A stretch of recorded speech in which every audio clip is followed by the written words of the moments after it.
வெள்ளி பாத்திரங்கள் என்பது மிகவும் விசேஷமாக பார்க்கப்படுகிறது. அதற்கு அந்த மடி ஆச்சாரம் அப்படிங்கிறதெல்லாம் வச்சிருக்கா. அந்த வெள்ளி என்பது மகாலட்சுமியினுடைய அம்சத்தை தாங்கியது என்பதால் ஒரு வெள்ளி சொம்பு அப்படிங்கிறத வச்சுக்கலாம், வெள்ளி தாம்பாள தட்டுங்கிறத வச்சுக்கலாம்.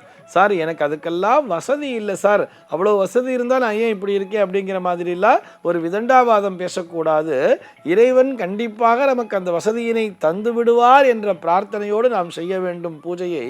அப்போ என்ன சார் பண்ணலாம்னு சொன்னால், எதுவுமே இல்லைன்னா ஒரு வாழை இலையில கூட நம்ம இந்த பூக்களுக்கெல்லாம் கொண்டு வந்து வச்சுக்கலாமே. வாழை இலை என்பதும் ஒரு சுத்தமான விஷயம் தானே. ஒரு வாழை இலையை கூட கட் பண்ணி அதில் கூட நம்ம நிறைய அந்த பூஜைக்குரிய திரவியங்களை எல்லாம் அதிலே வைத்து கொண்டு கூட நாம் அர்ச்சனை செய்யலாம். அப்படி அர்ச்சிக்கும் பொழுது, இந்த பூக்களை கொண்டு அர்ச்சிக்கும் பொழுது நம்முடைய பிரார்த்தனை என்ன இருக்கணும்னு சொன்னால், அடுத்த முறை இந்த பூஜைக்குரிய பாத்திரங்களாக சாஸ்திரங்கள் என்னெல்லாம் சொல்லியிருக்கிறதோ அதனை வாங்கக்கூடிய அந்த சக்தியினை எனக்கு நீ தருவாயாக என்கின்ற அந்த பிரார்த்தனையை அந்த இடத்திலே முன்வைத்து கொள்ள வேண்டும்.